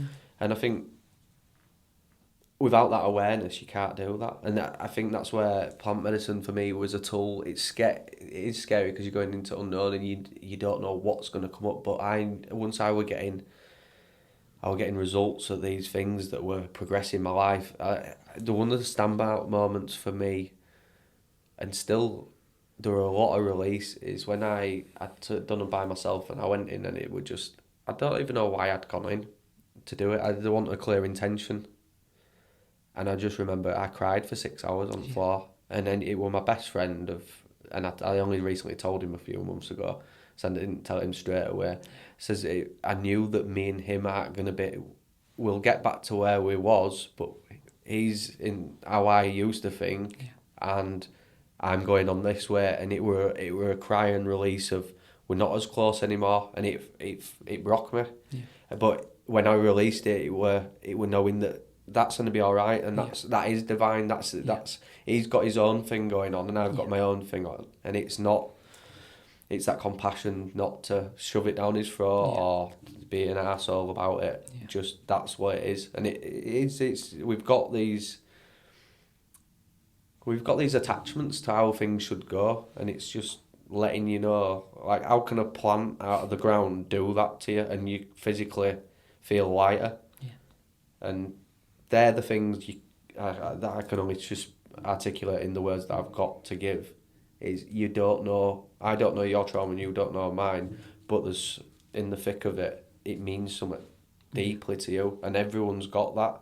And I think if there's something that you don't feel right with, it is definitely in the right setting, and you've got facilitators on board, it is transformational.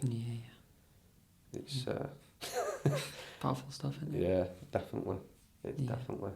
But and it's just natural as well, like you say, it grows out of the ground. Like, no one's messed about with it. Yeah. I mean, like, ayahuasca's different, it's two different things, but you still, I mean, I've had actually more powerful journeys on mushrooms than ayahuasca. Have you? I'd say I've not had ayahuasca.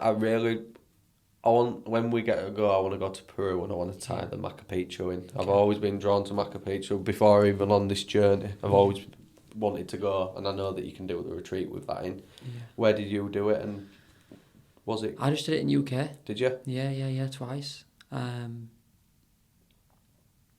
transformational. Yeah. The first time was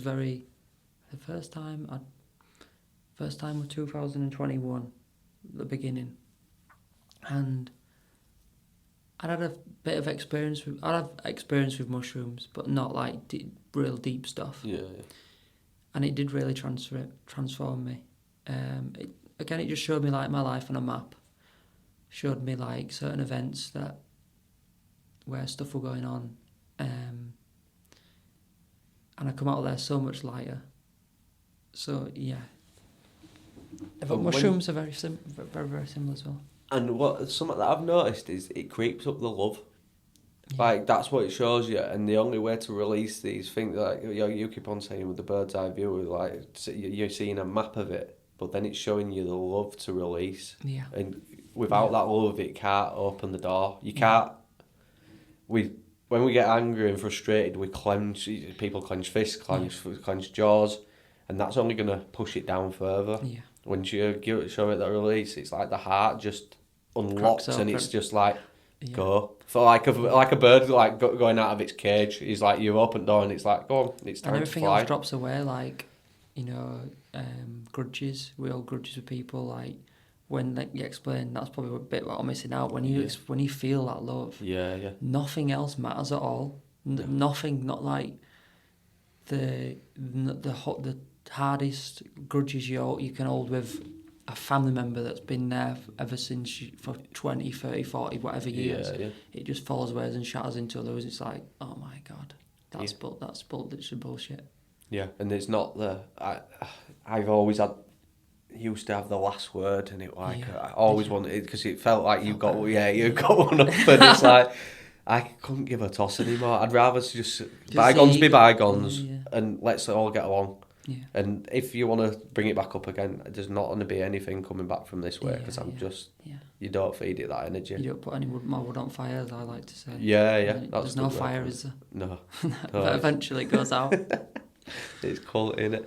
But so, it's a complete flip in it from how I used to be as well. Like I had a lot of anger in me as well. Yeah. And I used to when I felt safe, I'd like offload it on certain people, generally family members, but also people that used to work for me. Yeah. Which I know I could get away with. Yeah. So it's easy to like let go a bit on them. Yeah. But it's just where you got comfy to do so, isn't it? And you know that there's not a fire back. And we all can slip into that. Yeah. It's like, and then you're not operating out of love. You're operating out of, you're keeping them in like a fear kind of thing, isn't it? I know we were all guilty of doing stuff like that, but once you become more conscious of it, you're not gonna slip and into it. It even happens today, obviously so much more subtle. Yeah. And I'm a lot more aware of it, but there's certain occasions where I noticed, because it's that deep, we are expressions of our parents, and we're human. Yeah. And we're still carrying to a certain degree, and as well, like, we talk a lot about healing. A lot of people talk about healing everything in this lifetime. Well, who says that is the case? I mean, Buddha talks about, like, what's the thing about the mountain and the bird and the silk scarf? Do you know about that? No. So it's something about a bird flies around this mountain 6,000 times, or once every 6,000 years with a silk scarf. And the amount of times it takes to cut away the mountain, that's how many times we've been doing this. That's what he says. So what's that, 1 million and whatever, billions. So, like, doing it all in this lifetime, to me now, knowing that and it's like, actually, it sounds a bit like bullshit. Yeah. So, and as well, it feels for me, it's like, if we're surrendering to that, this is going on, and like, almost like doing too much of this and is that the way, or is it like to bring it back and just being that kind of like... I'm learning that at the moment I think when I were doing this, it were annoying me. It's like, because I said that I was building it for ages, and every time I tried to go fast with it, it's like I got pulled back into family life. It's like, no, be present with your kids, you idiot. Like, and then more times that I've tried to force stuff, or like Zoe, I said I'll shoot one a week, and then I was trying to, because I felt like we'd gone back with, I've told you, with teething problems or certain stuff. I was like, I need to claw it back. I need to do 2 weeks. And she went, you said you weren't going to do that, and I'm like, I've noticed now. It's like, I know that's the ego that's in a rush. This whole divine plan. I said once is enough, and when it gets released is when it gets released. Anything with me trying to force it or push it or pull it is going to destroy it, like you say, pulling out that butterfly out of cocoon. It's like, you're going to break it. That reminds me about last night when, we had that chat. And I meant to be coming last night. And I just kind of like, well, I didn't get triggered at all. I was like, what's meant to be. Yeah, What's yeah. meant to be. I mean, a few years ago, I'd have probably been like, fuck. Took it personal, and Yeah. I would have done. And Yeah. it's just you, and I think this brings gratitude in, and you like just go with flow and thank you for approaching it with a different mindset. Yeah. Because I'll be honest, I got almost an hour. I was battered anyway, and it would have been pushed for time. I think we wouldn't have brought us best game. No. I'm happy how the conversation's gone. Yeah, It's and it's like letting that surrender go and don't be in control of stuff. Yeah. I work for people now, and they're like, "How are you so calm when I've moved to this date?" I'm like, "Something will sort itself out." Yeah, but I'm like, just don't worry about it. I don't. And they're like, "How are you so chill?" I'm like, once you realise there's a higher power that's in control, I will not go hungry. I will go. I will go herd. I will go I will plant decent seeds. You're doing the most highest work by having this conversation. Someone's going to watch this and it'll trigger something, and that's the reason why I wanted to do it. Is you're planting seeds that you don't even know they're going to be growing. I mean, could you imagine 5 years down the line, someone comes up to you at Midland Street and says, "I seen your podcast on there," or "I seen that there." Again, is heart space of you going, "Wow, I affected that guy that affected that family in a major way that I can't even see." And all I'm doing is telling my story. Yeah. And which enriches their life. Yeah. Because they're like, that resonates with me. Yeah. That, just off this conversation, go buy some of your products or even go into fasting, whatever it is, doesn't matter if it's not a return that the ego can see. No. It's about injecting positive energy into this world. That's what it needs. And I think we're at that stage of there's communities being built on that now. Because there's many people, it ain't just about me, it ain't just about you. And you're seeing it develop, and the people, as they're starting to heal more, they're wanting to heal more people. Yeah. And it'll just I think it's just a natural thing, and it's like, I feel better now, so why wouldn't I want my friends and family and stuff to feel better? Which it's not as simple as that, and it's about the trusting, but I always feel a bit like now I'm doing like what I'm doing, people just naturally just come because they're ready. Yeah. And going back to the, like, doing good things, and you're not seeing the results maybe straight away. They talk about, about like a life review when you die, and say when you die and you have like a life review. And I think like Egypt do it balance as well, don't they? Like at scales. Yeah. What it makes sense to me is that, or from what I've learned as well, is that you kind of like feel the effects of the things you did in your life from how you affected others. For example, and that might be like, might be that person that's told that person that's told that. But if that's had a massive effect, then you also like feel that like euphoria or whatever from that experience. But imagine if you've done loads of bad things, you're going to feel like not very good. Yeah. Well, I have, and I hold my hands up to it. I've done things that I'm not proud of. And I think some people then have an assumption of who they see you as the person you used to be. And I think even one of my friends over there says, "You're not squeaky clean." I'm not saying I am. I'm saying, but it also gives people the awareness and knowledge to know that they, even if they've done bad, if they want to turn the course of their life, they can do. And that's the beauty in it. Yeah. It's learning to know that it doesn't matter what you've done, and we've all, no one's saints in this game. And everyone judges, where the judgment comes is like, "Oh, you did that, but I haven't done it." It doesn't matter how you look at stuff. It's realising, just change and start pick up the bat and start putting positive stuff in. And start healing that way. And it's through the little moments that you have with people. It's how you make someone feel. That's what I've noticed. Even if it's a little conversation with someone passing in the street, if you give them a smile or like make a compliment or make them, they'll remember that when they get home. They'll be that little bit lighter, and they'll approach they'll approach the next person with a more lighter note. You scream out at them and they're holding it, and then they react. You used to do it when we used to go to work with people. If you'd have someone who were in a low vibrational state, and that I wore many times where you've been moaning and whinging all day, and you go home and then my partner would say something and then I'd flip out. And it's like because you've taken all that on and you've done the same to other people. And everybody's just doing the same to everyone else. Yeah, it's like spewing into each other's cups. Yeah. But like you said, like now in the world where it is, it's that shifting, isn't it? We're going through a different kind of season almost. Yeah. And there's definitely good things happening. What are you most because I think we'll wrap it up. What are you most excited about that you can see happening, or premonitions that you maybe have had, or?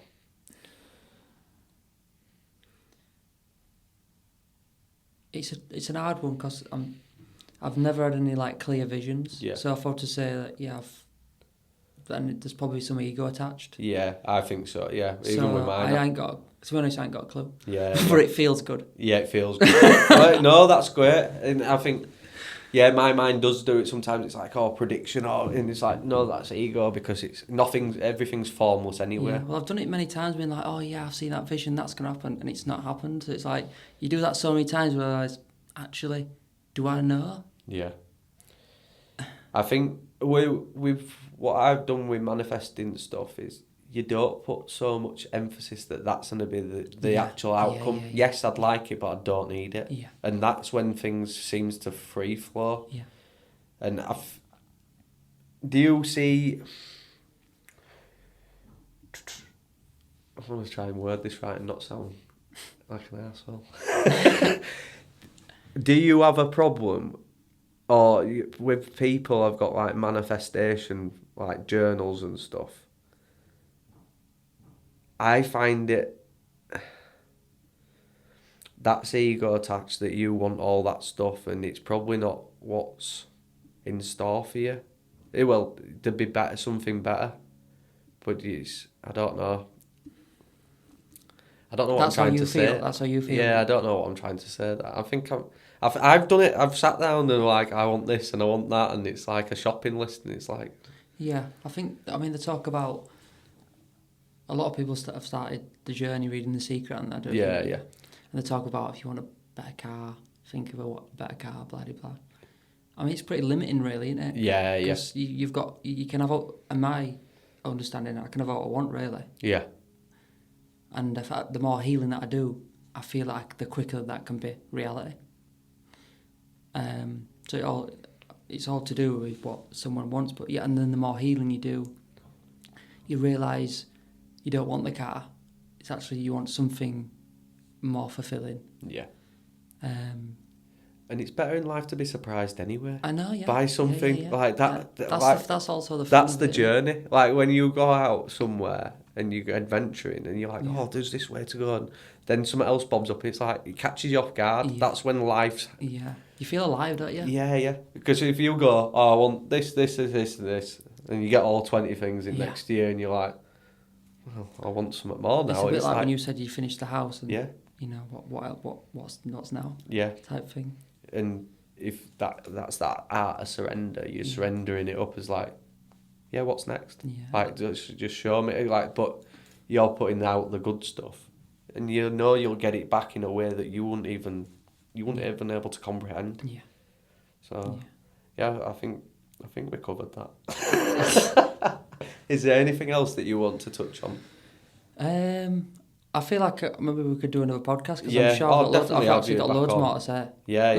No, definitely have you back on. It's been interesting. Yeah, it's been great. And we'll put the link for your page anyway as well, so the listeners can find it all.